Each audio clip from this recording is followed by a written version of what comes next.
जय हिंद दोस्तों। जिस तरीके से आपने थंबनेल देखा, कराची में एक मंदिर तोड़ा गया। ये खबर कल लगभग पूरे हिंदुस्तान के अंदर छाई रही और मैं इस समय पर साउथ इंडिया के अंदर हूँ, तो साउथ इंडिया के अंदर भी लगभग इस चीज़ के ऊपर लगातार डिस्कशन हुआ, जो यहाँ का मीडिया है और सब, कि वहाँ कराची में मंदिर तोड़ा और जिस तरीके से कतर का और सभी मुस्लिम कंट्रीज़ का एक रिएक्शन आया। क्या हिंदुओं को भी ऐसा रिएक्शन करना चाहिए? और क्योंकि हिंदू सबसे ज़्यादा भारत में है, तो भारत का रिएक्शन क्या होना चाहिए? मैं इसी चीज़ के ऊपर डिस्कशन करने जा रहा हूँ। पूरा का पूरा जो देखिए, मेरा काम है ओपिनियन के ऊपर काम करना, ना कि मैं यहाँ इंफॉर्मेशन देने के लिए आया हुआ हूँ। तो एक एनालिसिस होता है किसी भी चीज़ का। तो मेरा मेन टॉपिक है हिस्ट्री, इंटरनेशनल रिलेशंस, और उसके साथ साथ मैं इंडियन सोसाइटी और इंडियन कल्चर के ऊपर भी डिस्कशन करता हूँ। तो मेरे मेन टॉपिक्स ये हैं, तो इसलिए जो भी हमारे भाई बंधु बार बार ये कहते हैं कि सर आप इकोनॉमिक इश्यूज़ पे डिस्कस नहीं करते, इस पे डिस्कस नहीं करते, मेरा काम इंडियन सोसाइटी पे डिस्कस करना है। और अगर आप मेरे किसी भी लेक्चर का कई मामलों में अगर आप उसकी जिस्ट नहीं पकड़ पा रहे, तो यार ये थोड़ी सी मेरी शिकायत आपसे रहेगी कि ये गलत है। उस टॉपिक को पढ़िए, जो बेसिक है वो पढ़िए और उसे समझिए जो मैं कहना चाहता हूँ। ठीक है, तो अब आ जाते हैं टॉपिक पे। तो दोस्तों, टॉपिक शुरू करने से पहले आपसे रिक्वेस्ट कि अगर आप आईएएस पीसीएस की तैयारी करने जा रही हैं या करना चाहते हैं, तो हमारी स्टडी टेबल ऐप है, गूगल प्ले स्टोर से आप इसे डाउनलोड कीजिए। जो भी प्रिपरेशन के लिए इम्पॉर्टेंट कंटेंट या जो भी चीज़ें चाहिए होंगी, वो सारी आपको यहाँ पर मिलेंगी। दूसरा दोस्तों, अगर आप आईएएस पीसीएस की तैयारी करने जा रहे हैं और एनसीईआरटी के बेसिक्स आपके मजबूत हैं, तो आप बहुत ज़्यादा महंगी फ़ीस देने की जगह हमने बहुत छोटे छोटे मॉड्यूल्स की फॉर्म में आपके सिलेबस को कवर करवाने की तैयारी की है, जिसमें हम पूरा साल छोटे छोटे मॉड्यूल्स चलाते रहेंगे। जिसमें हिस्ट्री मॉड्यूल की फ़ीस 5000 रुपीज़ रखी है, कंप्लीट मॉडर्न हिस्ट्री की, जिसमें हम 50% ऑफ दे रहे हैं अगर आप 21 जून से पहले उसको रजिस्टर करवा लेते हैं। मॉडर्न 50 उसमें कूपन कोड लगेगा, या फिर ज़्यादा इन्फॉर्मेशन के लिए 9911119407 पर जाकर आप अपना सारी इन्फॉर्मेशन ले सकते हैं। और दोस्तों, अगर आप बेसिक से तैयारी करना चाहते हैं, तो 500 रुपीज़ पर मंथ पर हमारा एक कोर्स अवेलेबल है, उसे जाकर आप परचेज कर सकते हैं और आगे स्टडीज़ कर सकते हैं। अब आ जाते हैं दोस्तों टॉपिक के ऊपर। टॉपिक यहाँ पर आपको दिखाई दे रहा है कि फर्स्ट पोस्ट का ये पूरे का पूरा मतलब है। उसके बाद डॉन न्यूज़पेपर ने भी इसके ऊपर इंफॉर्मेशन दी थी कि हिंदू टेम्पल प्रीस्ट्स हाउस, मतलब टेम्पल और साथ में priests house in Pakistan Karachi attacked vandalized by the mob. ठीक है, अब सीधी सी बात है, लगभग मॉब का मतलब 5 से 7 बंदों के बीच बाइकों पे आए, वो आए, आगे मंदिर तोड़ा और मंदिर तोड़ के चुपचाप निकल गए। वहीं अगर आप देखें तो इंडिया का रिएक्शन, पहले नॉर्मली ऐसे केसेस में इंडिया का रिएक्शन नहीं आता था। इस बार इंडिया का रिएक्शन आया है। इकोनॉमिक टाइम्स में साफ है, secure safety and rights of Hindu minority for the first time. Indian government जो है अब की बार पहली बार इस रिएक्शन, मतलब अपने इस मामले में हिंदूज जहाँ जहाँ माइनॉरिटी में हैं उनके इश्यूज को खुलकर उठा रही है, लेकिन उससे पहले ऐसा कभी नहीं होता था। India tells Pakistan after temple vandalizing Karachi. लेकिन ऐसा नहीं है कि पाकिस्तान के अंदर शुरू से ऐसा रहा हो। अगर आप रिकॉर्ड को उठाकर देखेंगे, तो मैंने पिछले कुछ साल के रिकॉर्ड उठाकर देखे। नॉर्मली ये हम सब जानते हैं कि पाकिस्तान जब आज़ाद हुआ तो लगभग 12 से लेकर 14% के करीब हिंदूज थे और हिंदुस्तान के अंदर 9% के करीब मुस्लिम्स थे। पाकिस्तान के अंदर वो जो 4% मुस्लिम्स हैं, वो अब 1 करोड़ से भी कम, लगभग 75 लाख के करीब रह चुके हैं। 1 करोड़ से भी कम, 75 लाख के 7.5 मिलियन ऑफिशियल डाटा बताते हैं, लेकिन माना जाता है कि वो 0.9% के आसपास रह गए हैं। बाकी सब चीज़ें तो उसकी जो है बहुत ज़्यादा कम हो चुकी है, मतलब 1% से भी कम जो हैं वो हिंदूज जो हैं वो रह चुके हैं। बाकी सब या तो फोर्सफुली कन्वर्ट कर दिए गए या फिर ऐसे लॉ बनाए गए जिनकी वजह से हिंदुओं को मजबूर होना पड़ा अपना धर्म परिवर्तित करने के लिए। मैं ये क्यों बता रहा हूँ, इसके ऊपर अभी डिस्कशन करेंगे। इससे पुराने अगर रिकॉर्ड को देखेंगे तो बिजनेस लाइन जो द हिंदू का ही एक न्यूज़पेपर है, उसकी रिपोर्ट अगर आप देखें तो religious minorities continue to face violence in Pakistan. ये यूनाइटेड नेशंस के राइट्स चीफ की रिपोर्ट है। पाकिस्तान ब्लास्फेमी लॉ, अभी आगे मैं इसके ऊपर भी डिस्कस करूंगा कि blasphemy law provisions have led to violence against minority. ये मिशेल बैचलेट जो है इनका कहना है, और ज़्यादा पुराना नहीं, दिसंबर 2021 का ही ये बयान है। इसी तरीके से अगर आप आगे देखते हैं तो इसमें अगला पॉइंट द वायर का है, जिसके अंदर लिखा है कि ऑब्वियस सी बात है, ये 3 फरवरी की रिपोर्ट है यानी इसी साल की, कि द वायर में लिखा है killings, suppression and the blasphemy rules Pakistan minorities are beleaguered, बहुत बुरे हालात में है, बहुत बुरी तरीके से। इसी तरीके से अगर आप डॉन, ये तो खुद का पाकिस्तान का न्यूज़ चैनल है, उसमें लिखा है मिसयूज ऑफ ब्लास्फेमी लॉ। ये ब्लास्फेमी लॉ क्या है? इसे ही को कहते हैं ईश निंदा कानून। इस ईश निंदा कानून के अंदर क्या होता है कि पाकिस्तान ने कानून बना रखा है। देखो यहाँ ये जो हम हिंदी के अंदर ईश निंदा पढ़ते हैं ना, इसका ट्रांसलेशन ईश निंदा मतलब ईश्वर नहीं है। इसमें पाकिस्तान या किसी भी इस्लामिक कंट्री के अंदर ईश निंदा का मतलब होता है कि अगर आपने प्रॉफिट या कुरान या फिर इनके आराध्यों की किसी भी तरीके से निंदा करी तो उसकी मिनिमम सजा फांसी है। एक्सट्रीम कंडीशंस में जब ज्यादा ही मेहनत कर लोगे तब उसे उम्र कैद में कन्वर्ट किया जाएगा। सोच कर देखिए, अपने आराध्य के लिए एक कानून बना रखा है कि आपने अगर गलती से भी या यहाँ तक कि आप पर आरोप भी है कि आपने अल्लाह को या प्रॉफिट को या इनसे रिलेटेड किसी भी मामले को गलत तरीके से बोला या उसका अपमान किया तो आपको फांसी दी जा सकती है, और ये कानून बनाया गया है। लेकिन यही किसी भी इंसान का, और हाँ मैं बुरा हूँ अगर मैं कहता हूं ये किसी भी धर्म का दोगलापन होता है जो अपने सामने किसी भी दूसरे को सही नहीं समझता। अगर आप ऐसे धर्म को सपोर्ट करते हैं जो अपने अलावा किसी दूसरे को मानता ही नहीं है, और वहां उसको मानने वाले लोग ऐसे कानून बनाते हैं कि तुमने मेरा अपमान किया, ऐसे कानून बनाते हैं कि अगर तुमने मेरे ईश का अपमान किया तो तुम्हें फांसी होगी, और मेरा पूरा अधिकार है कि मैं तुम्हारे मंदिरों को तोड़ूंगा, उस पर पेशाब करूंगा, कुल्ला करूंगा, उल्टी करूंगा, जो करना चाहूं करूं, तुम कुछ नहीं बोलोगे। यही दोगलापन आप समझिए कि क्या यहां किसी तरीके की इक्वालिटी है? तो आंसर है नहीं।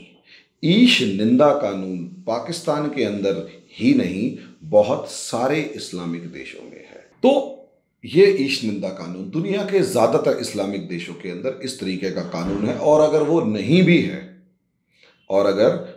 भी है तो उसके अंदर यहां रिएक्शन इतना तेज आता है जैसे नूपुर शर्मा के केस में हुआ। लेकिन दोगलापन ये है कि इसे कहते हैं डबल स्टैंडर्ड्स। दोगलापन इसी को कहते हैं कि आप दूसरे के केस में तो इतना ओवर रिएक्ट हो जाओ कि गवर्नमेंट्स भी इन्वॉल्व हो जाए।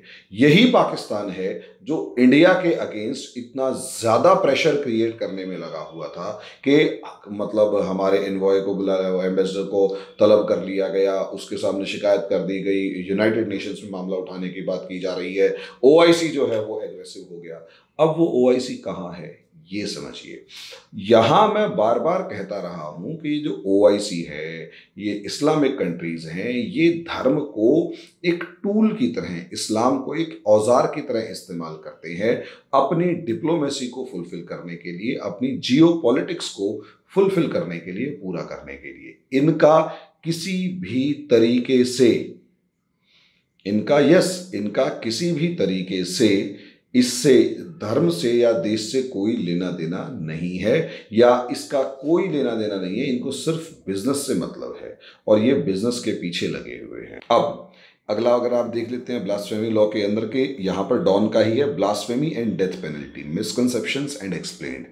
यानी सोच कर देखिए, न्यूज़पेपर को स्पेसिफिकली आर्टिकल लिखने पड़ रही हैं जिसके अंदर खुले तौर पर उन्हें बताना पड़ता है कि भैया डेथ पेनल्टी और ब्लास्फेमी का लेना देना आपस में क्या है। इसी तरीके से अगर हम और भी न्यूज़ को देखें तो यहाँ सिर्फ ब्लास्फेमी लॉ नहीं है, ईश निंदा कानून नहीं है पाकिस्तान के अंदर। आप ये देखिए कि वहाँ माइनॉरिटीज़ के साथ बिहेव क्या किया जाता है, और बेशर्मी देखिए पाकिस्तान जैसे देशों की। मैं अभी पाकिस्तान का ये एग्जांपल दे रहा हूँ, बहुत सारे दूसरे देशों का भी एग्जांपल दूंगा। पाकिस्तान जैसे देशों की बेशर्मी देखिए, अपने देश में माइनॉरिटीज के साथ क्या हाल करते हैं ये आपको दिखाई दे जाएगा कि 13 year old Christian girl abducted and converted to Islam. ये टाइम्स ऑफ इंडिया की स्टोरी है कराची के मामले में। 13 ईयर ओल्ड गर्ल, 13 साल बड़ी लड़की को उसको एबडक्ट किया गया और उसे इस्लाम में कन्वर्ट कर दिया गया। Pak Christian girl converted and married to 44 year old boy. Old year uncle मेरे से बड़ा है यार, सोच के देखिए 44 साल के बंदे से 14 साल की लड़की का निकाह पढ़वा दिया गया। और मजे की बात ये, उनकी लोअर कोर्ट्स ने उस निकाह को कहा कि अब तो हो गया तो इसलिए सही है, क्योंकि अब ये शादी हो गई है इसलिए ये सही है, पहले इसलिए इसको माना जाएगा और अब ये इसकी वाइफ है। Can you imagine what is the mindset of these people? इन लोगों का माइंडसेट क्या है, मानसिकता क्या है, ये आपको यहां दिखाई देगी। आगे यहां पर एबीसी न्यूज की खबर है कि each year 1000 Pakistani girls forcefully converted to Islam. सोचिए, इसी तरीके से Pakistani minorities at risk due to forced conversions and marriages. ये असलियत में ये रिपोर्ट्स को ही आगे बढ़ा रहा है। इकोनॉमिक टाइम्स, भले ही ये टाइम्स ऑफ इंडिया का है, लेकिन बढ़ा रहा है। अब आप सोच कर देखिए। अब यहां थोड़ा सा अगर आप देखेंगे तो यहां हिंदूज को या किसी भी नॉन मुस्लिम को राइट्स क्या है वो भी तो देख लो यार। हिंदूज के मामले में राइट्स ये हैं कि हिंदूज को 2017 तक तो, मार्च 2017 तक तो मैरिज राइट्स ही नहीं थे, शादी के ही अधिकार नहीं थे, उनकी शादी को लीगलाइज ही नहीं करने का प्रोसेस था, उनकी शादी को लीगल माना ही नहीं जाता था। इस लेवल तक अपनी माइनॉरिटीज को रखने वाला बेशरम देश अपने आप को इस्लाम का रक्षक मानता है और उसके बाद उसको ताल ठोकता है, और बेशरम लोग जो इस देश को सपोर्ट करते हैं और भारत के अंदर पाकिस्तान जिंदाबाद के नारे लगाते हैं कुछ लोग। इसे समझिए, ये पूरा प्रोसेस क्या है। प्रोसेस ये है कि अपने जो सामने वाले की गलती पर इतना शोर मचा दो कि कुछ कहने की हद नहीं, और अपनी गलती पर बेशरम बनकर बैठ जाओ। ये क्यों? क्योंकि बेसिकली समझाया गया कि दुनिया में हमारे अलावा कोई ठीक हो ही नहीं सकता, आप चाहे जितने मर्जी कुछ भी क्यों ना हुए। ये जो मानसिकता है, ये मानसिकता सभी कतर जैसे देशों के अंदर है, पाकिस्तान के अंदर है, बांग्लादेश के अंदर है, कॉमन मासेस में तो खासकर है, और ये भरी जाती है। और इंडिया में भी कानपुर में हुए दंगों को अगर आप देखेंगे तो एक भी दंगा इस तरीके का नजर नहीं आया, एक भी बयान इस तरीके का नजर नहीं आया जिसमें एक मौलाना कहो या कोई सा भी कहा, वो शिवलिंग को और योनि पूजा को मेल फीमेल रिप्रोडक्टिव पार्ट से जोड़ रहा है। उस इडियट को, उस गधे को, उस जानवर को ये समझ में ही नहीं आ रहा कि असलियत में भाई अगर विश्वास है तो तुम किसी को गाली बक रहे हो तो आप इनवाइट कर रहे हो सामने वाले से गाली सुनने के लिए। लेकिन मानसिकता ये है कि सामने वाला अगर कुछ बोलेगा तो मैं बर्दाश्त नहीं करूंगा, मैं तो जो मर्जी बोल सकता हूं क्योंकि ये तो मेरे धर्म ग्रंथों में लिखा है, तुम तो ऐसे ही हो। तो ये जो मानसिकता है ना दोस्तों, ये बड़ी खतरनाक है। ये मानसिकता बहुत खतरनाक है। इससे लड़ना, हिंदुओं की हिंदुस्तान में या दुनिया में कहीं पर भी अगर लड़ाई है, खासकर इस्लामिक कंट्रीज से जो भी कॉन्फ्लिक्ट या लड़ाई है, उसके पीछे का सबसे बड़ा रीजन ही ये है, हिंदुइज्म है आस्था के फ्रीडम, यानी फ्रीडम ऑफ योर फेथ। आप जो विश्वास रखना चाहें रखें, किसी को कोई समस्या नहीं है। इसीलिए अलग अलग देवी देवता मौजूद हैं, आपका जिससे संबंध बंधे, नहीं मानते तो मत मानिए, आपकी इच्छा है। इस्लाम के साथ सबसे बड़ा ये है कि इस्लाम ये कहता है जो मैंने कहा वो ठीक है, वरना तुम तो पागल हो, फालतू बोले तो गोली मार दूंगा। ये रियलिटी है। जितने भी इश्यूज हैं उनको आप देख सकते हैं कि इन सभी इश्यूज में सबसे बड़ा इशू यही है।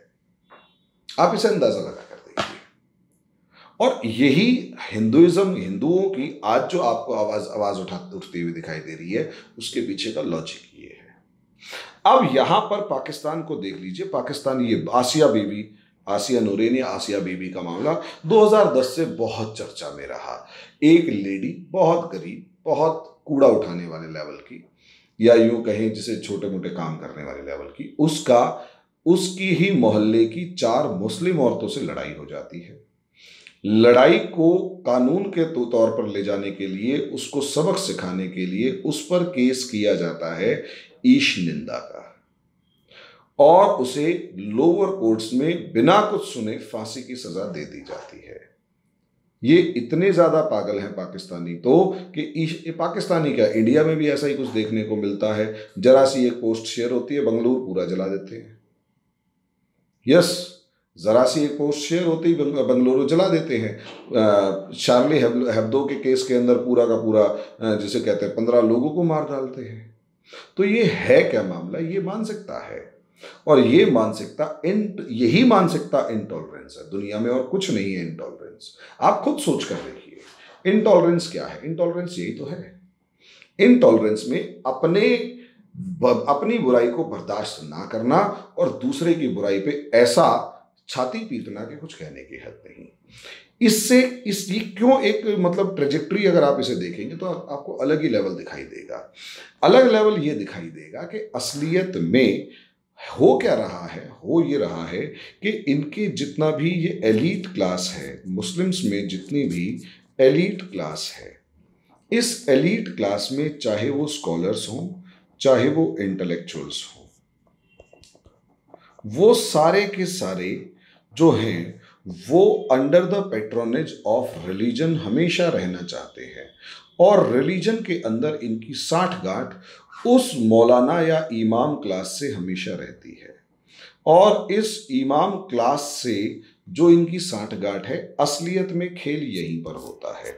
ये जो इमाम क्लास है, ये लोअर क्लास मुस्लिम्स को हमेशा भड़काए रखते हैं। लोअर क्लास मुस्लिम्स को रिलीजन का हमेशा पाठ इस तरीके से पढ़ाए रखते हैं कि रिलीजन इज इन डेंजर, कि धर्म जो है वो खतरे में है। और अगर आपने कहीं पर भी अपने धर्म का अपमान देखा, कहीं पर भी अपने धर्म का अपमान देखा और आपने सहन कर लिया, इसका मतलब आप सच्चे मुसलमान नहीं हैं और आप मानेंगे, मतलब आपको लड़ना पड़ेगा। ये जो वॉर वाला कंडीशन, मुझे नहीं पता रिलीजियस वो ग्रंथ्स में क्या लिखा हुआ है, नहीं पढ़ता। मैं सिर्फ वो देखता हूं जो यहाँ ये लोग, ये जो इमाम, मुफ्ती, मौलवी, काजी बिहेव करते हैं टीवी पर आकर, बात करते हैं टीवी पर आकर, और अपने कॉमन मासेस को भड़काते हैं। ये चीज अगर आप देखेंगे तो पता लगेगा, ये जो स्कॉलर्स और इंटेलेक्चुअल्स जिन्हें सुनना चाहिए, वो लोग बैठे हैं इमाम क्लास के पीछे। और ये जो इमाम क्लास है, ये धर्म के नाम पर लोगों को लगातार भड़काई जा रही है। धर्म के नाम पर लोगों को लगातार भड़काई जा रही है, और यहां से लगातार भड़काने के बाद जैसे ही छोटा सा मामला आएगा, जो रिएक्शन होता है वो इतना ज्यादा स्ट्रांग होता है कि कोई कुछ समझ ही नहीं पा रहा। अब प्रॉब्लम इंडिया में क्या आ रही है? पाकिस्तान में मंदिर टूटा, पहले क्या होता था? पहले Hindu was not so much reactive, they were not reactive, क्योंकि बाय नेचर हिंदुइज्म में ये समझाया ही नहीं गया कि आपको रिएक्ट करना है। ये समझाया गया कि आपको रिएक्ट नहीं करना, आपको रेजिलिएंट बनना है, अपने विश्वास पर चलना है और आगे बढ़ना है। और हिंदुइज्म को उठाकर क्या नाम है, इकोनॉमिक प्रोस्पेरिटी से जोड़ रखा है। आपके सभी धर्मों, हिंदुइज्म के अंदर जितने भी पंथ हैं और जितना भी विश्वास है, उन सब का एक ऑब्जेक्टिव होता है कि मुझे मटेरियलिस्टिक गेन मिले, मुझे पैसा मिले, इस दुनिया के अंदर जो मैं आया हूं, सेलिब्रेशन मेरी लाइफ का है, उसे अच्छे से एंजॉय करूं। ये रिएक्शन, लेकिन इस्लाम में ऐसा कुछ नहीं है। इस्लाम में या क्रिश्चियनिटी में ये नहीं है। वहां क्या है, वहां पर एक पर्टिकुलर डे में बुलाया जाएगा, बुलाकर वहां पर समझाया जाएगा कि असलियत में ऐसे ही जीना है, और अगर आप इसको फॉलो नहीं करते हो तो आप गलत हैं, आप काफिर हैं, वगैरह वगैरह टाइप के वर्ड्स। इससे क्या होता है, एक तरफ हिंदुइज्म जो है वो आज के दिन ये डिमांड, या यूं कहें अपना एक क्लेम कर रहा है, फ्रीडम ऑफ फेथ। दूसरी तरफ इस्लाम का, या खासकर इस्लाम इंडिया में ही दूसरा मेजॉरिटी रिलीजन है, वो ये कहता है कि फ्रीडम ऑफ फेथ हो ही नहीं सकता। फ्रीडम ऑफ फेथ सिर्फ मेरा है, जिसके अंदर मैं जो कह रहा हूं वो ठीक है, और शुरू से जो आ रखा है, इवन मेरे धर्म ग्रंथों में भी लिखा है, जैसा क्लेम करते हैं मौलाना वगैरह, कि मूर्ति पूजा हराम है और मूर्ति पूजा करने वाले XYZ। तो ऐसी सिचुएशन में ये रीजन ऑफ कॉन्फ्लिक्ट है। अब रही बात पाकिस्तान के अंदर वो उठने की, आप ये देखिए कराची के अंदर जो मंदिर तोड़ा गया, उसके पीछे अगर आप मानसिकता देखते हैं तो वो सीधी सीधी मानसिकता है एंटी हिंदू, या यूं कहें नॉट ओनली एंटी हिंदू, जितने भी अदर रिलीजन्स हैं उनको रिजेक्ट करने की एक माइंडसेट है कि दुनिया का दूसरा कोई भी रिलीजन यहां ठीक नहीं है मेरे अलावा। तो यही रीजन है कि जैसे ही इंडिया के अंदर एक कमेंट सुनने को आया और पाकिस्तान की गवर्नमेंट ने रिएक्शन दिया, कॉमन मासेस ने मंदिर तोड़ना शुरू कर दिया।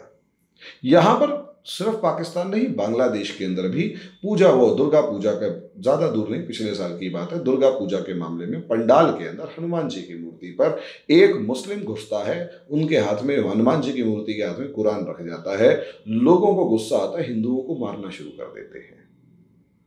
कई बार ऐसा हुआ है कि बहुत सारे दूसरे इंसिडेंट्स में अलग अलग मठों को तोड़ा गया है, जबकि बांग्लादेश एक बहुत इंपॉर्टेंट लोकेशन रही है मठों के लिए।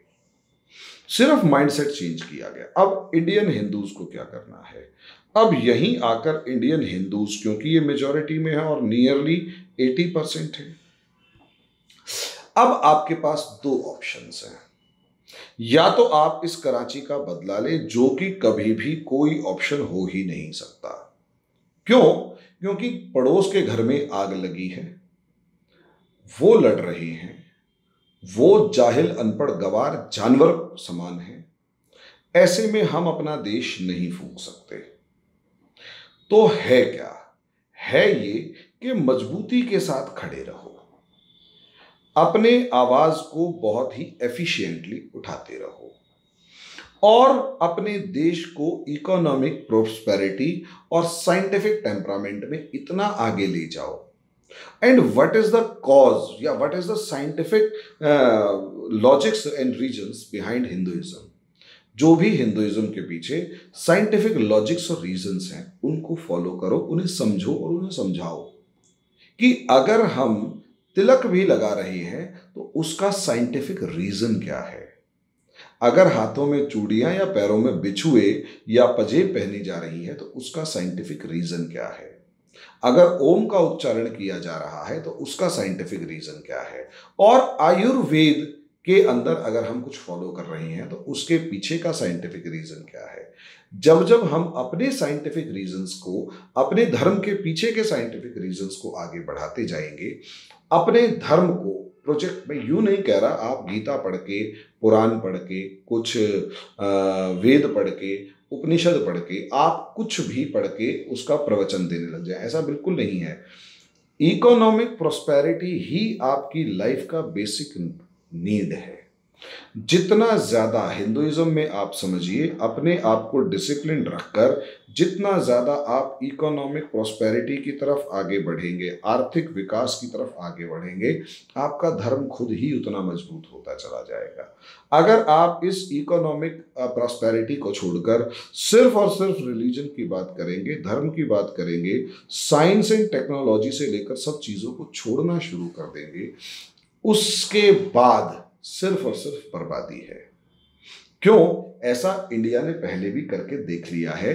पहले क्या किया, सिर्फ और सिर्फ मतलब हमने हमारे आर्यभट्ट वगैरह से जितने भी साइंटिस्ट हुए, नागभट्ट, वराहमिहिर वगैरह, उन सबकी जितनी भी साइंटिफिक टेम्परामेंट वाली बुक्स थी वो तो हमने पढ़ना दिया छोड़, और सिर्फ मिस्टिसिज्म, अध्यात्म और रहस्यवाद की तरफ हम आगे बढ़ते चले गए। नतीजा उसका ये रहा, धर्म के अंदर ज्यादा ध्यान देने की वजह से हम ज्यादा धार्मिक होते चले गए और हमारा साइंटिफिक टेम्परामेंट गायब होता चला गया। और जब दुनिया के अंदर एज ऑफ साइंस आई तो हम, जो हमारी भाषा तक साइंटिफिक है, संस्कृत सबसे ज्यादा साइंटिफिक भाषा है, जो कंप्यूटर में सबसे ज्यादा फिट बैठती है, यानी जिनकी भाषा तक साइंटिफिक है, वो लोग साइंस में ही पिछड़ गए। उसका नतीजा ये हुआ कि आज के दिन इंडिया को 200 साल की गुलामी तो अंग्रेजों की झेलनी पड़ी, और भी उससे पीछे वाले बहुत सारे साल जो थे वो कहीं ना कहीं एक कंफ्यूजन के अंदर या दबाव के अंदर निकालने पड़े। तो इकोनॉमी और साइंस, लॉजिक और रीजन, इसे तो हमें कभी छोड़ना ही नहीं है। कोशिश ये करनी है कि धर्म से जोड़कर इसको आगे बढ़ाया जाए। और रही बात कि हमारे मुस्लिम ब्रदर्स के लिए, भाई मुस्लिम ब्रदर्स को समझाने की कोशिश की जाए कि असलियत में लड़ाई हमारे फ्रीडम ऑफ फेथ की है। जितना ज़्यादा फ्रीडम ऑफ फेथ मुस्लिम्स अपने लिए चाहते हैं, हिंदुओं को भी वही फ्रीडम ऑफ फेथ चाहिए। जितना ज़्यादा रिगार्ड मुस्लिम ब्रदर्स इस्लाम, कुरान, प्रॉफिट मोहम्मद के लिए चाहते हैं, वही रिगार्ड हमारे लिए चाहिए, हमारे देवी देवताओं के लिए चाहिए। आपको अगर किसी ने कहा मूर्ति पूजा नहीं करनी, तो वो आपका विश्वास है। हमें मूर्ति पूजा करनी है या हमें जिसमें बिलीव करना है वो हमारा विश्वास है। हम आपके विश्वास का सम्मान करेंगे, आप हमारे विश्वास का सम्मान करेंगे। और अगर किसी ने प्रॉफिट मोहम्मद का अपमान किया, तो जो सजा आप प्रॉफिट मोहम्मद के अपमान के लिए मांगते हैं, एग्जैक्टली वही सजा आपको उस इंसान के लिए भी मांगनी पड़ेगी जो हिंदू देवी देवताओं को, माता सीता का, भगवान राम का, शिव का, पार्वती का या किसी भी हिंदू देवी देवता का अपमान करेगा। तो ये अगर हम बेसिक थॉट बनाकर रखेंगे और इस बेसिक फिलॉसफी पे चलेंगे, देन आई कैन गारंटी हमारा देश बिल्कुल सही रहेगा। और तीसरा, मुसलमान भाइयों को ये मामला हमारा अपना है। इसमें कतर जैसे देशों ने अगर कुछ किया तो वो हमारे इंटरनल मैटर्स में इंटरफियर करने का मामला है। उसको सेलिब्रेट अगर किया जाता है तो इसका सीधा मतलब फिर वही आता है कि बहुत से लोगों को मौका मिल जाता है कि आप वहीं क्यों नहीं चले जाते। उसके बाद अगर मदनी कहता है कि ये हमारा है, तुम्हें समस्या है तो तुम चले जाओ, तो वो असलियत में इनविटेशन ऑफ सिविल वॉर है कि आप सिविल वॉर को इनवाइट कर रहे हैं। क्योंकि दोनों ही रिएक्शनरी हो जाएंगे और दोनों ही तरफ से ये काम होगा तो असलियत में दंगा ही होना है। फिर उसके बाद माइनॉरिटी अगर पिटे या माइनॉरिटी को नुकसान हो तो विक्टिम कार्ड ना खेला जाए। तो यहां अगर ये विक्टिम कार्ड खेला जाता है तो और ज्यादा बुरा है, क्योंकि जहां भी दंगे हुए हैं वहां विक्टिम कार्ड खेला गया। एक तरफ विक्टिम कार्ड खेला गया, अगर दिल्ली से लेकर कहीं पर भी दंगे हुए, दूसरी तरफ मदनी ये कह रहा है, तो यानी खुद ही भड़का रहे हैं। जब रिएक्शन हुआ तो खुद ही उसके विक्टिम कार्ड खेल रहे। ये चीजें गलत हैं। तो इसके ऊपर और भी जो भी आपके कमेंट्स हैं वो आप कमेंट बॉक्स में लिखते चले जाइए, लेकिन उसके ऊपर हम डिस्कशन लगातार करते रहेंगे। अभी मामला सोसाइटी से रिलेटेड ज़्यादा है तो सोशल इश्यूज पर डिस्कशन चलता रहेगा। जब इंटरनेशनल रिलेशंस या इंटरनेशनल इश्यूज खबरों में आने लगेंगे तो उसके अकॉर्डिंग डिस्कशन होना शुरू हो जाएगा। अभी के लिए इतना ही, धन्यवाद।